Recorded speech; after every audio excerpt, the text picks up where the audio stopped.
5 lesser-known phrases narcissists use to gaslight you and their meaning. Gaslighting is a common tactic used by narcissists to gain power and control over their victims. That's the future they plan for you, so they can continue to mistreat you because you've become their puppet. Gaslighting can take place at a variety of levels, depending on the specifics of the situation. The phrase, "you're too sensitive," is frequently heard after the target of nonverbal abuse is attacked.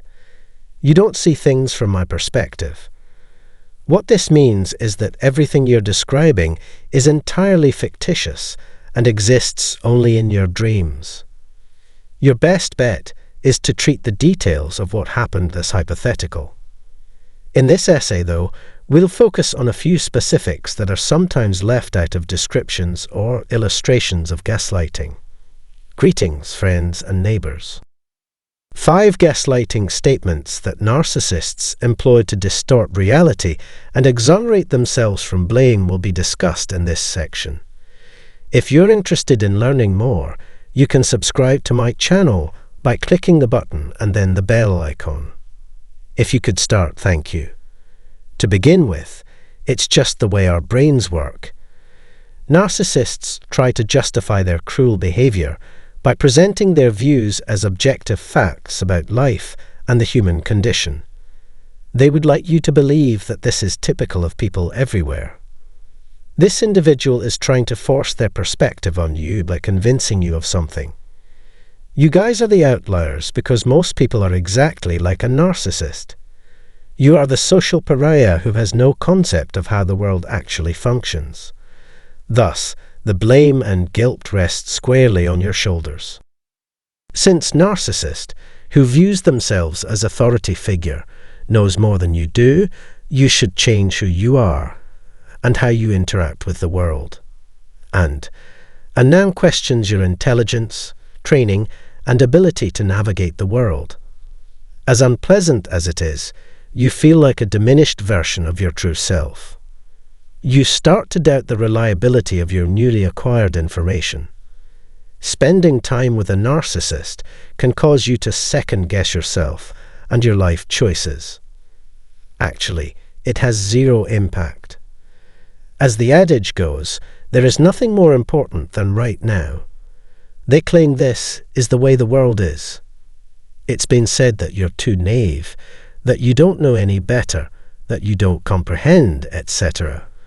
They are essentially telling you that you are the one who is lacking in wisdom and intelligence, and that you have no business questioning their judgment since they are the ones who know best.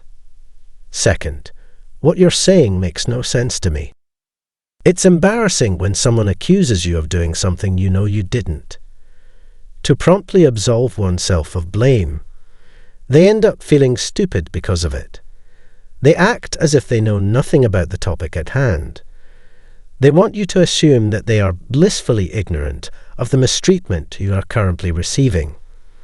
That hurt they give you was totally unintended. Whatever it was you went through or witnessed, and you did so firsthand because you were there, in a written answer, they will change their story and claim ignorance of the subject when forced to take responsibility for their actions. It's an attempt to shift blame away from yourself. They utterly fail to grasp the concepts you are attempting to explain. They can avoid taking action right now by shifting the focus of the talk or feigning incomprehension. In a moment, attention is diverted away from the issue at hand. To avoid more responsibility, they hastily change the subject. In short, they would turn the world on its head. In order to prove their point, they would bend the truth. Well, here's a change of pace. Another factor that could be related to you is the source of trouble. Mistakes you made that let them play the victim card while casting you in the role of villain. The fact that others don't accept my word as truth is, thirdly, of little concern to me. If cornered, a narcissist would declare, "My truth is my truth, and yours is yours. I don't care if anyone else believes me." They would feel very confident in making such a claim of justified outrage, and people have a natural tendency to assume that people who carry themselves with an air of superiority must be in the right. This is done for two reasons. A, to make you look crazy, and B, to make you look like the one who doesn't trust or believe in the narcissist's kindness, righteousness, or loyalty to you. Neither option bothers me. In reality, not a single person accepts my word. Once they've made up their minds, they don't bother to explain their actions, let alone defend or refute their position. Attempting to avoid further controversy, they respond by increasing their stonewalling and silence. They are the victim here since they have just started acting on their own accord, and because they are the only ones of their kind. The victim will continue to feel this way forever. Now that you've hurt their feelings, you should think about why you were so quick to place the blame on them. Therefore, it is up to you to make things better now. In order to bring you down to their level, they can ignore you and treat you like a stone block. This sinister sort of mind control is every bit as powerful as actual physical violence. You have no say in the matter, period. You are not allowed to express your feelings and opinions, and any attempt to do so is met with immediate and harsh rejection. In your narcissistic relationship, did you experience any of the following? If so, please share your story in the comments to help other people who are going through the same thing. Let's go into some hard numbers now. I swear I'm looking out for you. So, tell me, why is it that you just can't seem to understand? Please believe me when I say I'm acting in your best interest. The narcissist just wants what's best for you. No good can come of this for me. They say they're being helpful to you because they're cruel, but that's just an excuse.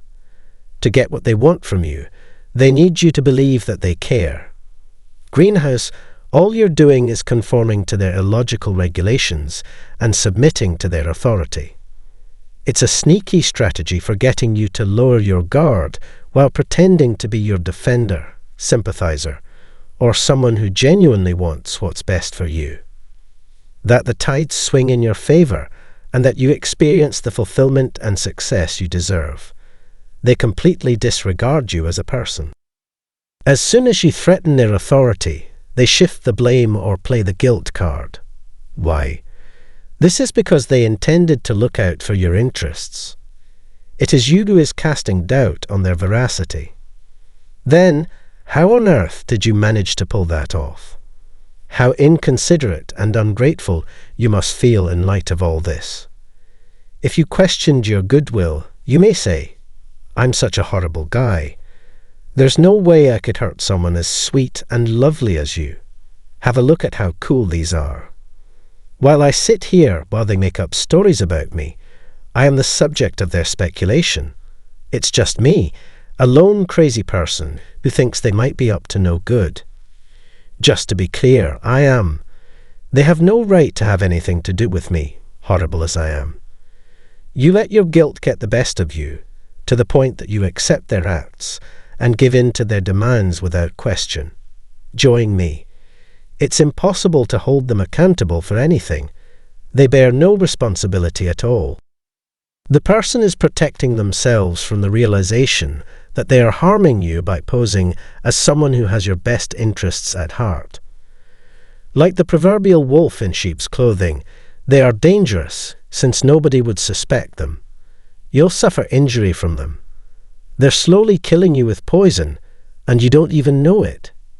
You feel it, and you know it has an effect. Just horrible. They want to help, but they don't know what's causing your pain. Last but not least, I don't recall ever making the fifth point. Excuse me, but what are you talking about exactly? They would blame everything and everyone else for their actions at the moment. The exchange was overlooked, but why if there were no witnesses? For the simple reason that they have to improve their situation. Abusers must justify their behavior, first to themselves and then to you. If you ask them, they might say, "I don't think I said that." Excuse me, but what are you talking about exactly? It's pointless to lie about this, which means I avoided using such idioms. What's the point in making me admit this? I certainly didn't imply that. I have never, ever done that. All of these are excuses for lying when one knows better and can recall every word spoken. If they admitted that what was said or done was true, they would be more likely to take responsibility for it. That would require taking complete ownership of their present and future deeds. They'd rather not risk interruptions in supplies because of it. The only way to ensure your continued confinement in the trap is to break free. Denial. Statements cast doubt on the veracity of the events, the people involved, the things they said, and the person they became as a result. They tell themselves things like, "I didn't do this. I did this because she or he made me do this," and so on, to create a fantasy alternate reality in their heads. Currently, you're in a tight spot. They make you question your sanity, memory, and recollection of events, so they can continue lying and avoiding responsibility for their actions. They are completely devoid of motivation to investigate alternatives. In short, they do this so they can keep abusing you and keep getting more of what they want without having to face any repercussions, and so that you look like the unreasonable one. Because your experiences are reframed in ways that are more acceptable to them, you, as a victim of narcissistic abuse, progressively lose touch with your sanity and reality. If something like this happens to you, it's comforting to know that you're not alone. It takes time for your brain to readjust and reconnect with the actual world. And you have to understand that your initial impressions, whatever their accuracy, were the actual deal, even if they were later challenged and revised. They wiggled and bent it in all sorts of directions. All of this is a part of their master strategy to keep you in your place. Your shown understanding was real. The performance for today has finished. If you found this to be helpful, my sincere thanks. If that's the case, please let me know in the comments, and please also help me promote this episode and the drop. Follow me, and we can talk in the next one. In the meantime, get to work fixing things up.